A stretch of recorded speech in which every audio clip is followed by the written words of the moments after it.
Mesdames et Messieurs les directeurs généraux, centraux et techniques,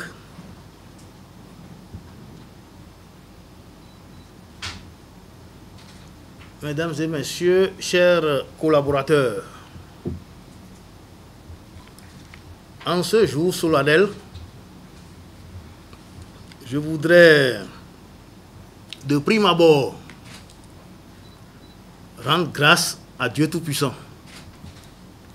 Créateur du ciel et de la terre, pour m'avoir permis de faire ce parcours en pleine santé. C'est un parcours qui a nécessité beaucoup d'énergie et d'investissement humain. Je voudrais, avant tout propos, remercier très sincèrement le chef de l'État, le président de la République, M. Patrice Talon, pour la confiance placée en ma personne, en me permettant de servir à ses côtés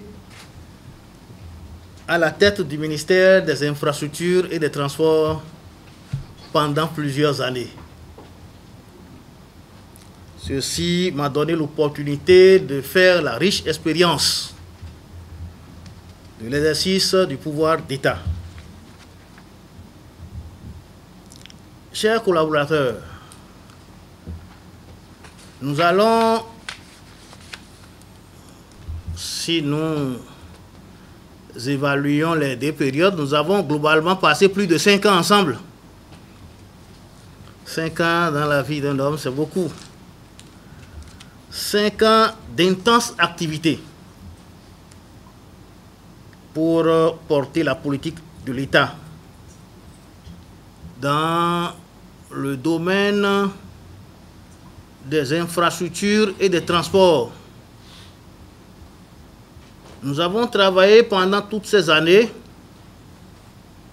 et lorsque je rajoute les 2 ans passés au palais, ça fait un total de 7 ans que j'ai passé avec vous à travailler pour faire de notre pays une véritable plateforme de services logistiques et d'exportation.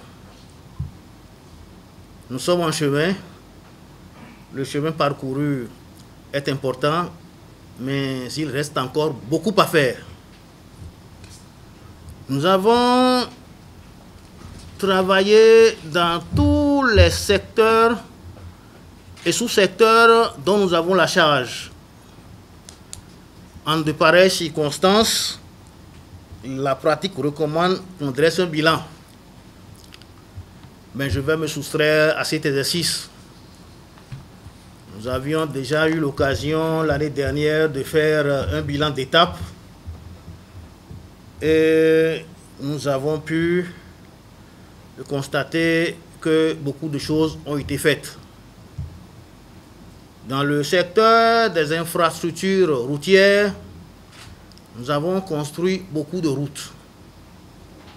Au sortir du péage 1, nous avions déjà impacté 1371 km de route et plus de 400 km étaient en chantier.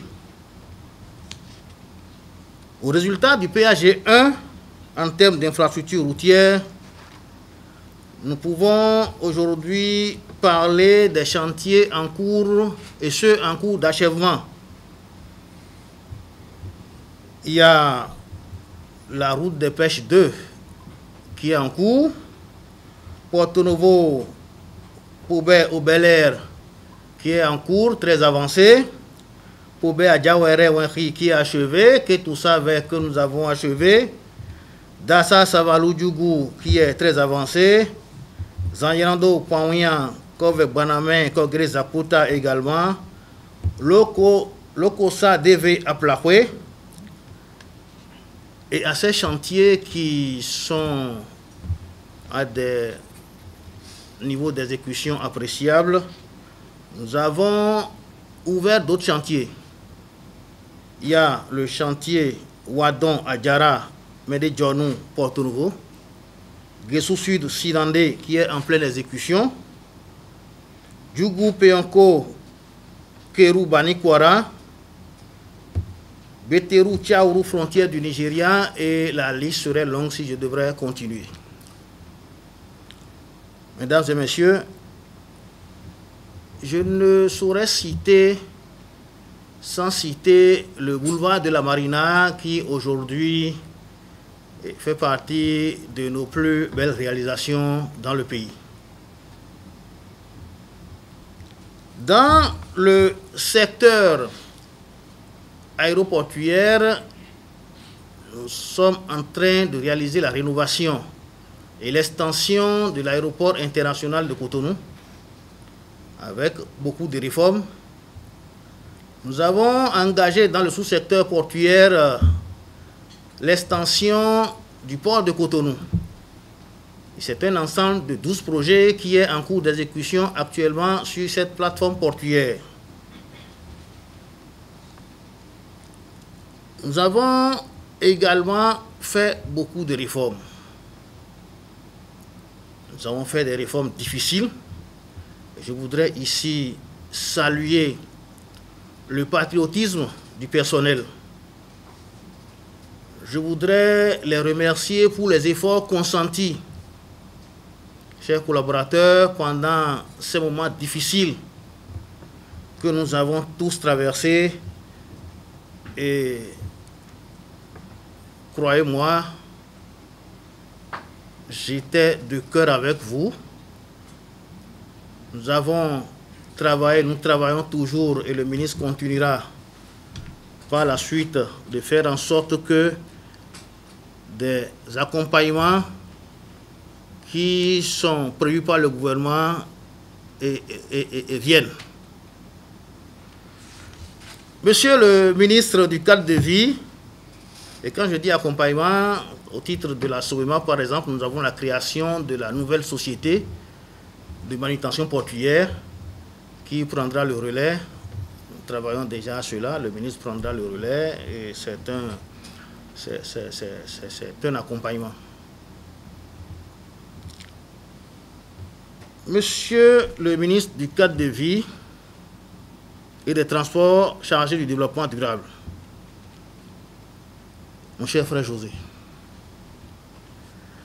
à la faveur du remaniement intervenu hier, 17 avril 2023, le président de la République vous a renouvelé sa confiance en vous portant à la tête du tout nouveau département du cadre de vie et des transports chargé du développement durable. Je voudrais vous adresser mes chaleureuses et vives félicitations. Le département dont vous avez la charge aujourd'hui est d'une densité exceptionnelle. Mais je pense que vous avez les aptitudes et les qualités pour conduire à bon port ce département. En ce jour où je vous transmets le témoin, je vais simplement demander à Dieu Tout-Puissant de vous assister. Et que, comme par le passé, que vos actions à la tête de ce département soient couronnées de succès pour le bonheur de notre pays. Monsieur le ministre, il y a d'autres réformes qui sont en chantier.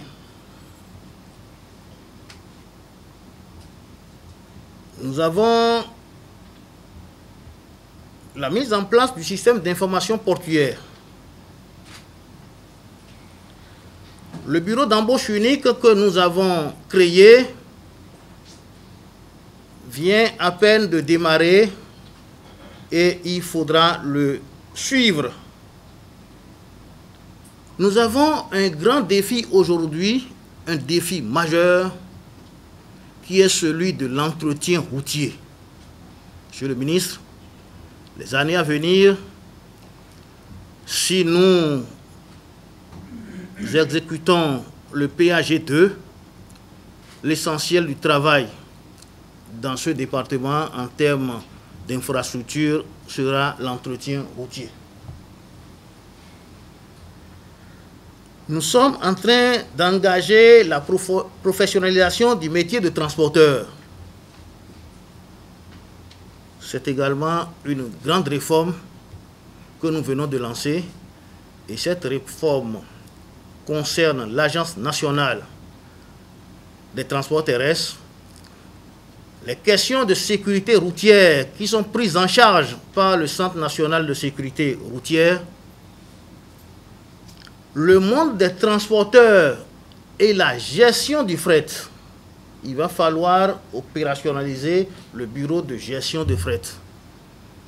C'est autant de chantiers qui vont demander beaucoup d'énergie et je pense que vous êtes à la hauteur, monsieur le ministre.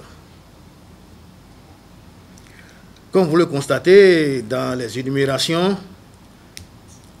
la tâche est immense. Et c'est pourquoi le chef de l'État vous a choisi pour conduire à bon port cette barque. Je vous souhaite plein succès dans ce nouveau département ministériel. Vive le PAG2, vive le Bénin et je vous remercie. Je voudrais dire d'entame, même si les circonstances sont légèrement différentes, que je me retrouve pour la deuxième fois aux côtés de mon ami et frère Hervé. Vous allez constater que depuis 7 ans, on ne s'est pas lâché. Et je suis sûr que ce qui s'est passé hier ne nous permettra pas de nous lâcher. Nous allons garder le contact sur d'autres terrains, c'est ce que nous nous sommes promis. Et il sait que je tiens parole et je sais que la dernière fois que nous nous sommes parlé, ce que nous nous sommes dit a été fait. C'est donc conscient de ce que 2 départements ministériels de grande envergure, l'ancien ministère du cadre de vie et du développement durable, dont vous connaissez les attributions globalement sur l'aménagement du territoire, le développement urbain et la ville durable, la construction et l'habitat, l'assainissement urbain, et puis tout le volet du développement durable concernant l'environnement, les eaux et forêts, les chasses, les aires protégées. Et un autre département non moins important, les transports et les infrastructures. Les transports en général, vous savez très bien, transport terrestre, transport aérien, transport fluvio-lagunaire. Je considère que le transport ferroviaire est temporairement seulement mis en parenthèse, ça va rebondir. Très bientôt. Les transports aussi, vous l'avez dit, il n'y a pas de transport sans infrastructure, sans travaux publics et infrastructures. Et j'espère que votre préoccupation, en tout cas, quand le chef d'État qui est constitutionnellement habilité à décliner les attributions des départements ministériels va le faire, nous nous rendrons compte que les infrastructures et les travaux publics ne sont certainement pas laissés pour compte. Vous connaissez son appétence pour le développement, pour la construction, pour les aménagements, pour les travaux en général. Et il ne saurait oublier un pan aussi important de notre développement, de l'action de construction de notre développement. En attendant effectivement de prendre ces orientations et instructions, la compréhension que j'ai du nouveau ministère du cadre de vie et des transports chargé du développement durable est une volonté et une ambition politique déclinée dans une approche holistique du développement du territoire national à travers la dimension de l'amélioration permanente du cadre de vie au niveau de chacun de ces territoires par l'intégration intelligente de tous les secteurs avec la dimension transport, mobilité et relations avec les interlandes suffisamment prises en compte. Ce sont les grandes lignes qui vont certainement guider notre action et notre compréhension de la mission dans les jours qui viennent. Et ce sera fait avec vous, sans s'éloigner des orientations du cadre dans lequel nous avons toujours travaillé ensemble. Monsieur le ministre et moi-même, nous avons été ensemble sur tous les projets du MIT, comme les projets du MCVDD. Nous sommes arrivés ensemble à la CIRAT. Pourtant, quand la CIRB existait, nous avons travaillé ensemble à la CIRB. Comme le ministre Réhomé nous avait accompagnés, beaucoup ont oublié, sur le cadrage du projet asphaltage au moment de l'agence du cadre de vie et de développement du territoire. Après tout ce qu'il a dit, vous reconnaîtrez avec moi que, grâce à lui, le secteur des infrastructures et du transport a fait de grands pas depuis 2016, sous la rupture, sous la férule du président Talon. Et c'est une exigence pour nous, pour vous en tout cas, à nos côtés, à mes côtés particulièrement, de continuer cette mission pour ne serait-ce que rendre hommage à ce que vous avez fait ensemble et ce qui doit continuer.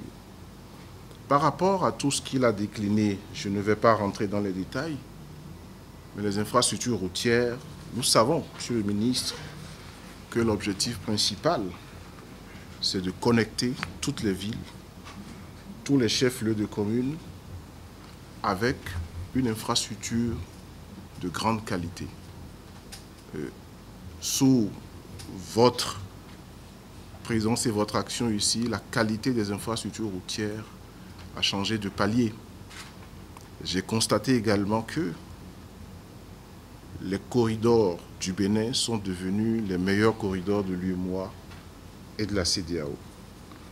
Nous n'avons pas le droit de baisser les bras et nous devons continuer ensemble. Avec l'aéroport qui est en travaux, vous avez constaté, je le dirai jamais assez, que nous étions ensemble. On se voit tout le temps. Nos équipes sont pratiquement en fusion totale avec l'aéroport et les travaux qui s'y développent. Notre ambition de faire du Bénin et de Cotonou une plateforme et un hub performant au service du développement touristique et du développement économique tout court de notre pays devrait se poursuivre. Je parlerai brièvement du port parce que le ministre Réhomé en a longuement parlé. Qui est le poumon? Nous devons renforcer ce statut de poumon et de cœur battant du développement économique du Bénin qui met en relation notre pays avec l'Interland, avec les pays du Sahel, grâce à des performances jamais atteintes qui vont se poursuivre avec les travaux qui sont en cours. Monsieur le ministre,